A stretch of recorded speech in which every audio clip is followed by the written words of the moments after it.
All right, so in this part 2, we're going to create some paper airplanes. Now, the directions say you can create a design of your choice or use the directions on how to create a paper airplane. I will include this link on the Empower activity, so you can click there. You can also use any of the paper airplanes that you built with Mr. Lista earlier this year. So I'm going to pause, make my paper airplane. So this is my paper airplane. I kept it really basic. I just folded it in half, folded it in, and then folded it out to make wings. And I decided to make my wings fairly big. So I have my paper airplane, and now I'm going to take and I am going to fly it at least 2 times. Now I would ask your parents for permission before flying it inside, but I'm going to fly mine inside because it's dark outside right now. Oops. Okay, so here's my paper airplane. And I am going to fly it and probably scare my cat back there. And she's going to run away. But I'm going to fly it and I'm going to observe how it flies. Ooh, well, that didn't go very far. All right. I'm going to fly it again. This time I'm going to try to hold it more vertically. Come on. Oops. It's hard to do this by the light of the camera. And again, I see that it went loop-de-loop and went down to the ground. Whereupon my cat is now going to go and attack it. So yes, I did scare my cat completely out of the room once she realized that the plane was not edible. But I'm going to pause, and in my launch log, I'm going to take and I'm going to sketch my paper airplane, and I'm going to try and label the forces of flight that are at work. So here's my airplane, and I decided to draw 2 pictures of it. You can decide to do your own. But I drew it from the side and I drew it from the top. Now, as I think of my airplane, and I think back to, let me pop back a page, to the forces of flight, I'm going to ask, okay, what forces does my airplane have? Well, I know that it's getting dragged back because of all of the folds.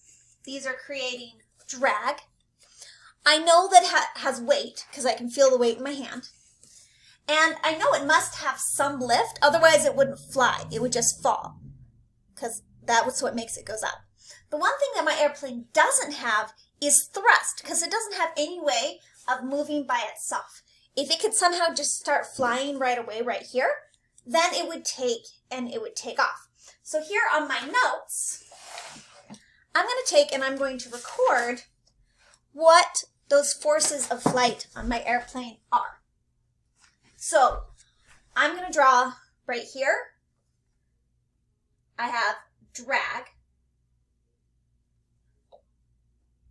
I have weight. And I have lift. But no thrust, just those 3 forces acting on it. So when I think about my design, and here's where you get to be creative, ask yourself, how could you change your design to either decrease weight, increase lift, or decrease drag? Because we know that weight and drag make it want to come down, whereas lift makes it go up farther. And I want you to take and draw your new design. I'm going to take and pause this for a sec and see what I can do to change my airplane. So I did a relatively small change. Basically what I did is I turned my airplane over. And I put it so that these wing things were on the bottom, because I noticed that when I was flying it, it was going in that loop-de-loop. So I was wondering if the air was catching in these holes and making it drag.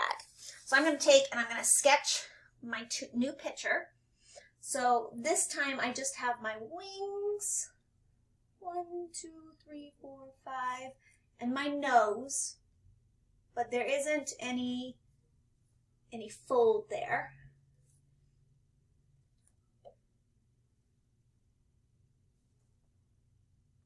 So I'm not going to draw a fold. And then here on my side, I have my fold, 1, 2, 3, 4, 5. I have my fold right here. So I can see my fold as part of it. So I'm going to try and I'm going to see if this works any better. Okay, I've already scared my cat out of the room this time, so she won't be in the background being scared of what I'm doing. So here's my airplane. she's back. Hi, Lyra. See, she's very interested in this contraption. You okay, Lyra? Anyway, so I'm going to try it. I'm going to do it again. I'm going to see what happens with this airplane. Oh, look at that. That time it flew really far and Lyra really liked it. So I hope your guys' pets have as much fun as mine did with this. I noticed that by changing the flaps around, instead of having the space on the top, having it on the bottom, it flew a lot straighter for me. I think because I reduced that amount of drag that was happening on the top of the airplane. So to turn this assignment in, make sure you take a picture of your notes of your airplane. You can either take a picture of your notes or of your airplane and your thinking that went behind it. Go on to the next step in Empower now.